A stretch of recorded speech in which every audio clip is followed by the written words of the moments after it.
If an organization had clarity around its mission, vision, and values, it could build a hiring process that recruited and attracted folks who aligned with that mission, vision, and values. If it recruited and brought those people in, they would delight the customer by delivering on that promise. Welcome to the New Talent Playbook podcast, your go-to resource for building exceptional teams and thriving businesses. Each episode delivers actionable insights on harnessing offshore talent, integrating innovative technology, cultivating a vibrant company culture, and attracting and retaining top performers. Subscribe now to never miss an episode. For more resources, visit the newtalentplaybookpodcast.com, where you can download this episode's free workbook designed to help you apply today's insight to your business. And now, here's your host, Rob Levin. Today, I'm joined by Shawn Busse, the founder and CEO of Kinesis, a Portland-based growth studio specializing in owner-run businesses. Shawn is also a welder, a furniture builder, and a martial artist who received his black belt from Chuck Norris. That is a true story. That unlikely background shaped a contrarian thesis. Most businesses are stuck copying their competitors, struggling to stand out, and overpaying for marketing. 25 years of working with owner-operated companies has proven the pattern and revealed the way out. Under Shawn's leadership, Kinesis earned Portland Business Journal's Lighthouse Award, given to companies that make Oregon's 100 fast-growing list 5 years running. Shawn is also the author of Marketing from the Inside Out, a certified Vistage speaker, and a member of both Vistage and EO.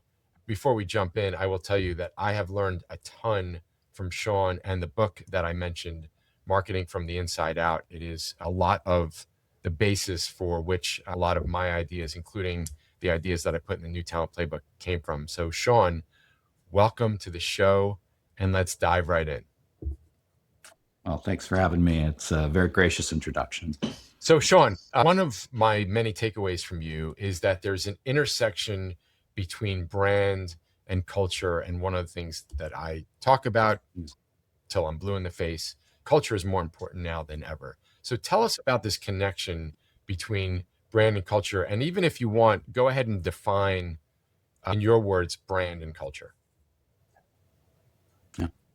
Yeah, great question too. So I think starting with brand, because there's not a shared agreement as to what brand means, kind of full stop. If I say brand, half of the room will think I mean logos. Some percentage of the room will probably be a little bit aligned with where I position brand, which is essentially it's your reputation. It's how people talk about you, both customers and employees. You know, what does the marketplace perceive your business as? And what I like to think of is what is the emotional sense that folks have when they think about the brand. So, you know, if you think about a brand like Red Bull, you think risk-taking, youth, energy. If you think about a brand like State Farm, you think stability and safety and these kind of things. And so what's the emotional connection between customers and your company?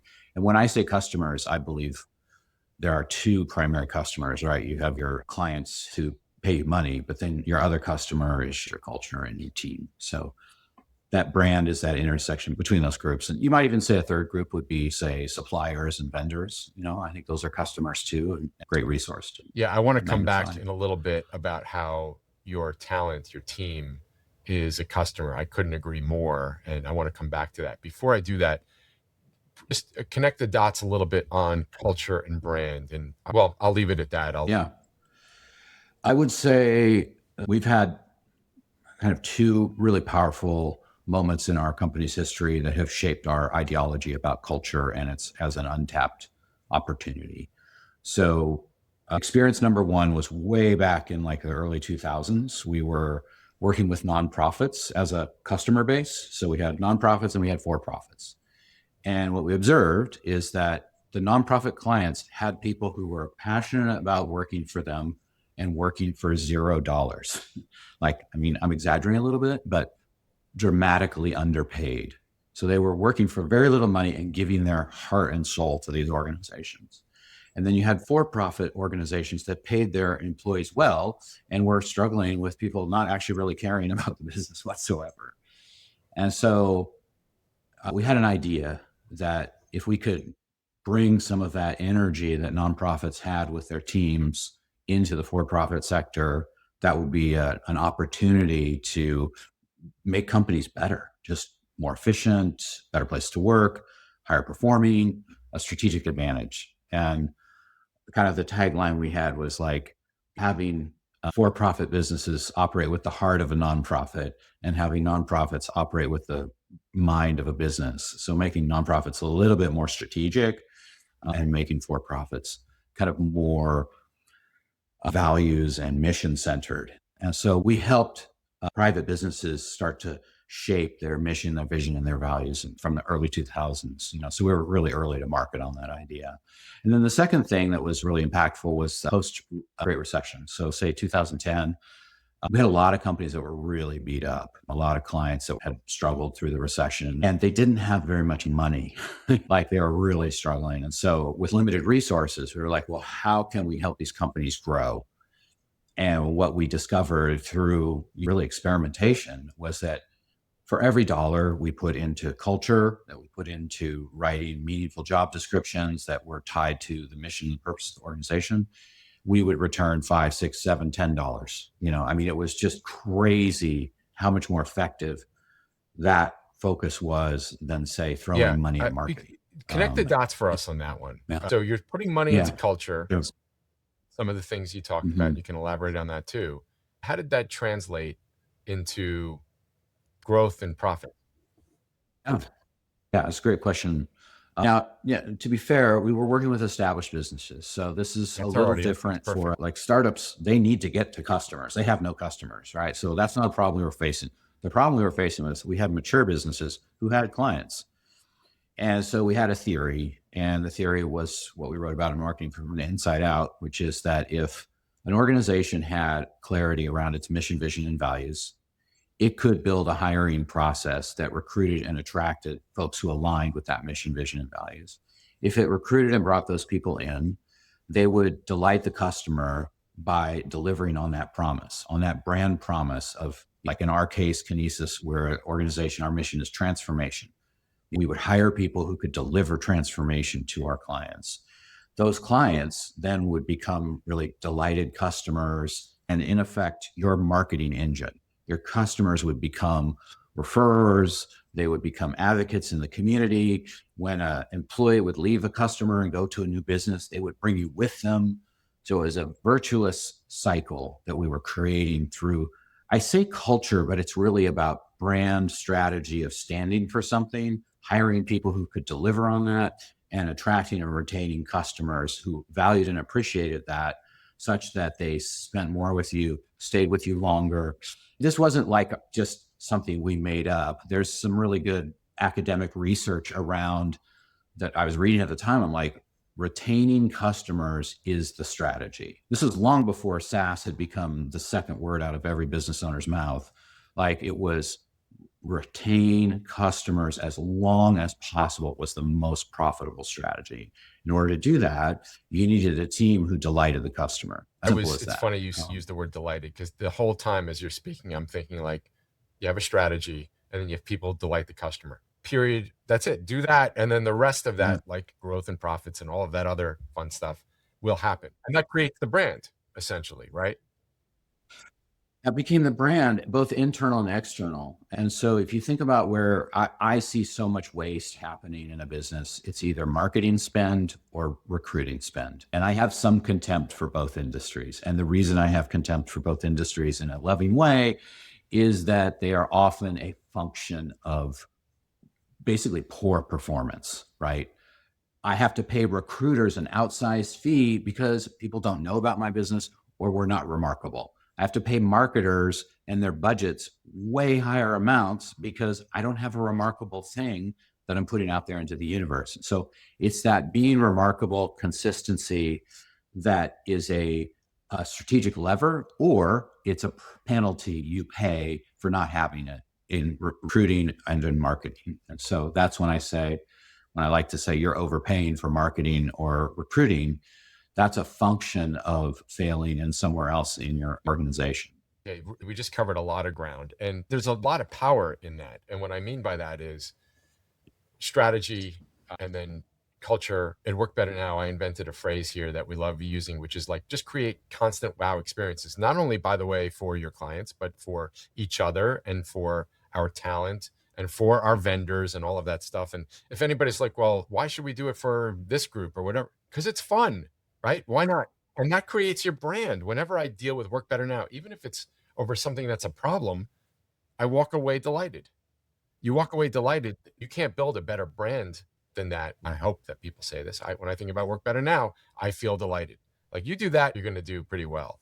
So thanks for connecting all of that. Now, it's really interesting. Let's talk about hiring these days, because if you read or watch or listen to the media, it's like layoffs, layoffs, layoffs, layoffs, layoffs.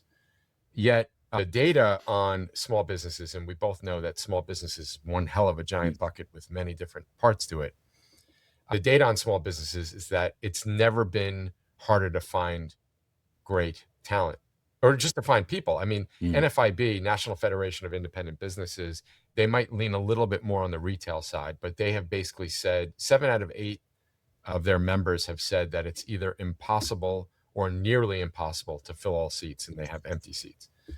Now, at the same time, it seems that there are some companies that have no problems attracting talent. Why is there that divide? I mean, how much time do we have here? Do you want me to talk about the K-shaped economy and wealth inequality? Well, what are the companies that are not having a problem, which is very much the minority? I'm going to say, in my experience, 10 to maybe 20% that are not having trouble attracting people. What are they doing differently than the companies that are struggling? From my experience and the clients that we worked with over the years, where they never seemed to struggle with that because of the systems that we helped put in place. Or in some cases, we inherited, like we walked in the door and like, wow, this is a remarkable company. I would say they generally have some sort of employer brand strategy. They have a point of view, right? The point of view about how employees operate within the organization, and they articulate and communicate that What might that continuously. sound like? Just make something up. Yeah, a point of view can vary tremendously. It can be employees are our most valuable members of our company. Like, without them, we are nothing. I have seen companies say employees are more valuable than customers. I've literally seen people adopt that strategy and be wildly successful. I've seen other companies where they're essentially like, this is a tough environment. We only hire the best of the best. We will respect you and treat you really well, but we expect performance, right? Like, it's just crystal clear what is expected out of the organization. And those are very kind of different messages and are going to attract different types of people. I like to say neither is wrong or right, but there's clarity. And when you don't have clarity, what happens is you end up attracting people who don't fit your culture. And so it's like scattershot, and so then an organization gets somebody in there who's just a driver, performer. I want to kill it. I don't need these personal relationships. I want to deliver to my KPIs. And the person next to them is like, hey, can we go to lunch? I want to build a relationship with you and understand how I can help you. And we can be, collaborators on projects together. That friction is unnecessary. One of my biggest favorite pieces, a long time ago, I read this piece. It was basically making the case that manufacturing had done a great job in America of getting rid of waste through programs like Lean and Six Sigma and so forth, right? We had kind of taken what the Japanese had perfected with the automobile industry and got rid of waste. Their argument was that we hadn't done that in the service businesses. And what in the service business is waste is friction between people. It's bad communication. It's not being clear on what the organizational mission is. So if you can get rid of waste, you spend less money and you keep more of that money for your business. And you can spend it more on those people. That's fundamentally, when an organization has a brand strategy for their culture, they're communicating those things so that they attract people and they also repel people. Like, that's just as important that you stand for something. Because if you don't stand for something, you'll get everybody. And then they're all like at each other all the time. The reviews are in, and leaders are calling Rob Levin's new book a game changer. The New Talent Playbook, the ultimate guide to building your dream team, is now available. and it's your roadmap to winning the war for talent and scaling with total confidence. Don't just take our word for it. Order your copy today and see why it's a must-read for every SMB leader. Find it on Amazon.com or learn more at thenewtalentplaybook.com. What's really interesting there is what you touched upon in terms of companies that are struggling is that it might be a mismatch. But really the bigger takeaway from what you just said to me is you need a people strategy. It's that simple. And your people strategy is basically, what is the culture like? Is it just A players like hard charging, or does it have an element of touchy-feely, but there's still obviously a performance element to it? But that's a big start. I actually think most companies, and I think these are probably the ones struggling. And by the way, I researched 300 Reddit conversations of business owners. Yeah. And almost the same stat as from NFIB, 87, 88% of them, I don't remember the exact number, we're all struggling with talent and bitching about how people aren't showing up to interviews and this and that.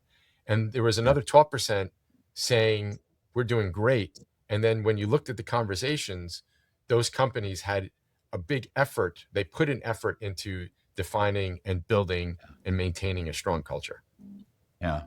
I mean, it doesn't surprise me, but what surprises me is that it's still so pervasive.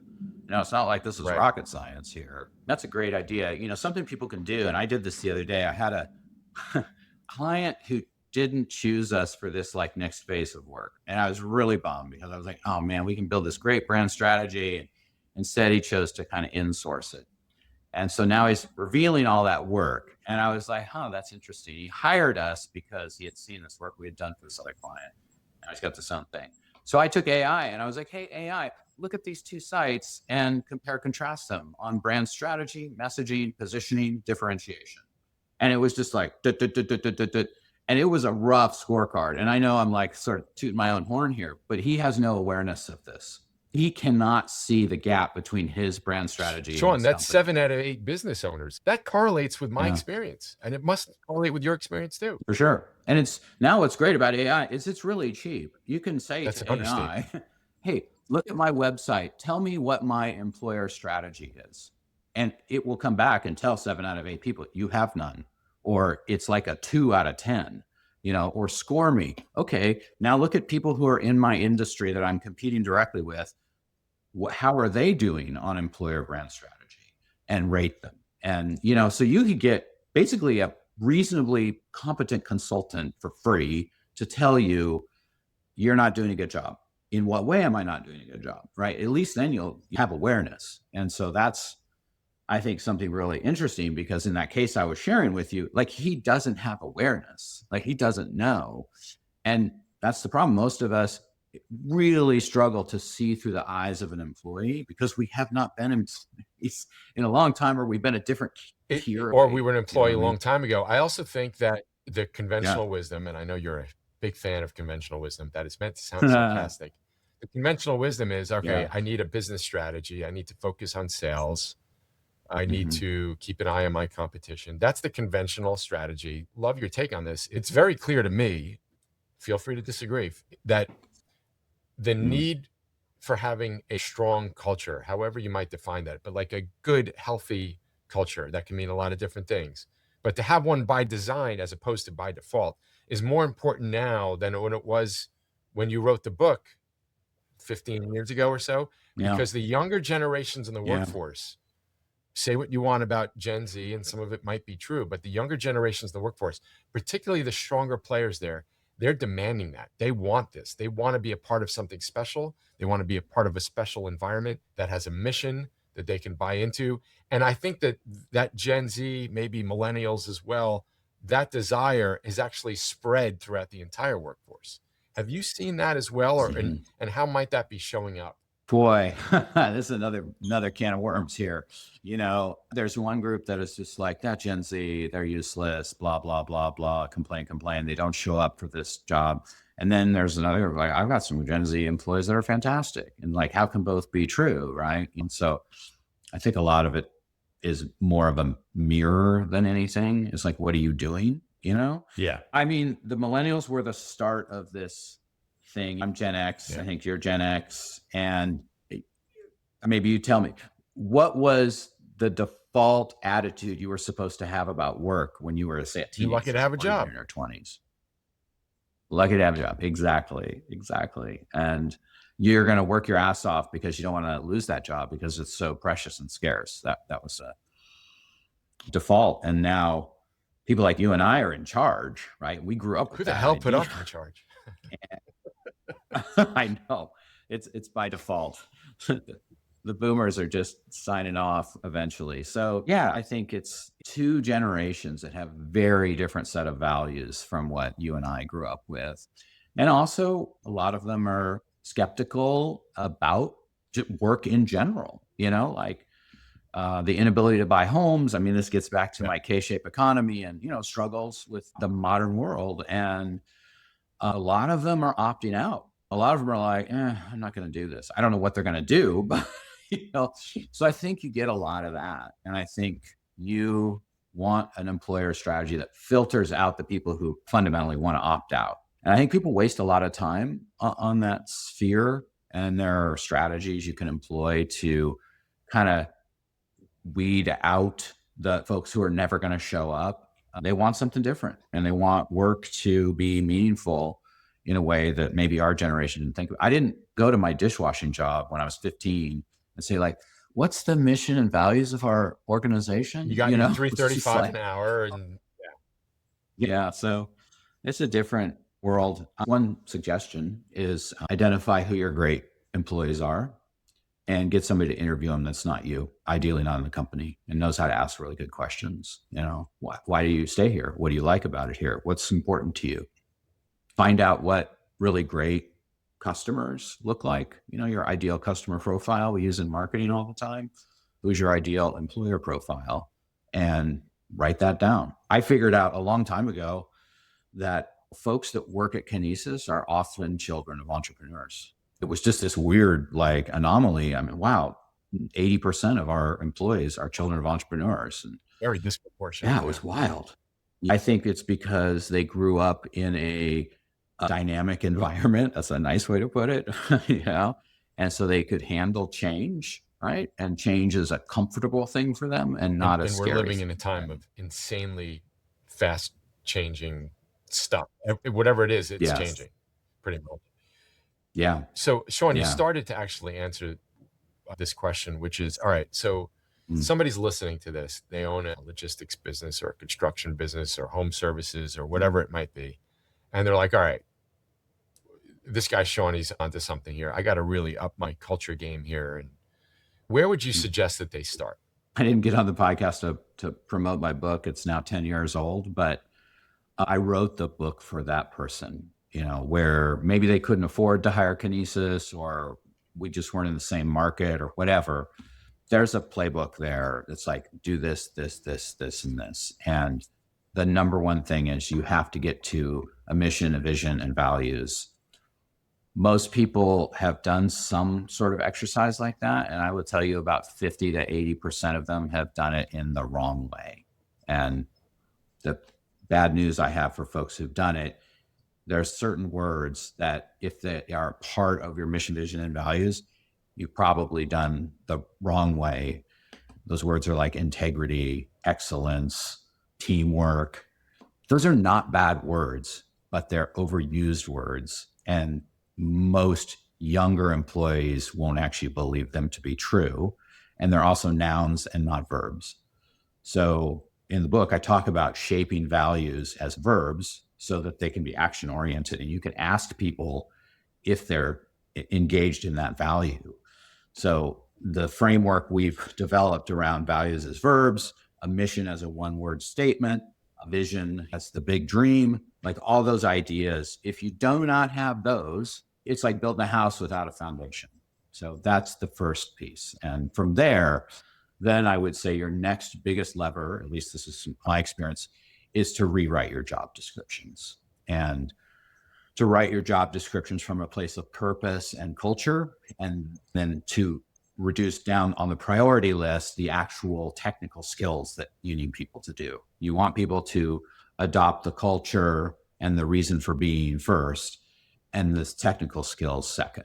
So those two As things. somebody who owns a company that sees a ton of job descriptions every month, I couldn't agree more. Job descriptions are not selling your company, which they need to.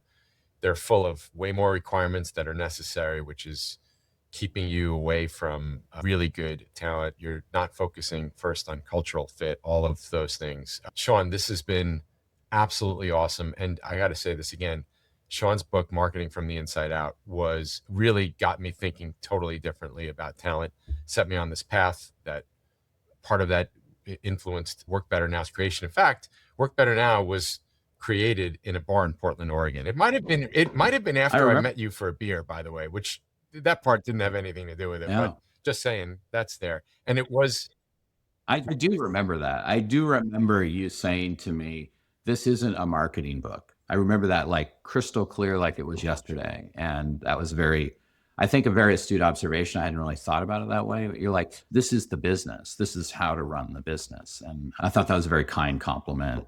So I appreciate that. So Shawn, thank you so much. Where can people find out more about you? Where can they get a copy of the book? Yeah, book's on Amazon. So just put Marketing from the Inside Out in the search bar, leave a comment, a review. That'd be great. Like I said, you will never get rich writing a book, but I do see it as kind of a public service, and I'm a child of entrepreneur. So I try to help entrepreneurs however I can. And then if you are interested in getting to know my company, Kinesis, it's kinesis.team, like a sports team. I'm on LinkedIn very frequently. It's a great platform for me. So look me up there under my name, Shawn Busse, spelled SHAWN. Happy to connect. Just mention this podcast if you reach out to me on LinkedIn, because I try to just accept invitations from folks that are not AI inspired robots these days. So, Shawn, great seeing you. Thanks for sharing your insights. And I hope I get a chance to connect in person soon.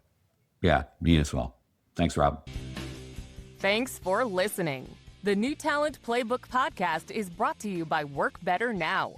Don't forget to review, subscribe, and download the workbook for this episode at the link below. If you'd like to connect with us, you can find us on LinkedIn at the New Talent Playbook Podcast or visit thenewtalentplaybookpodcast.com.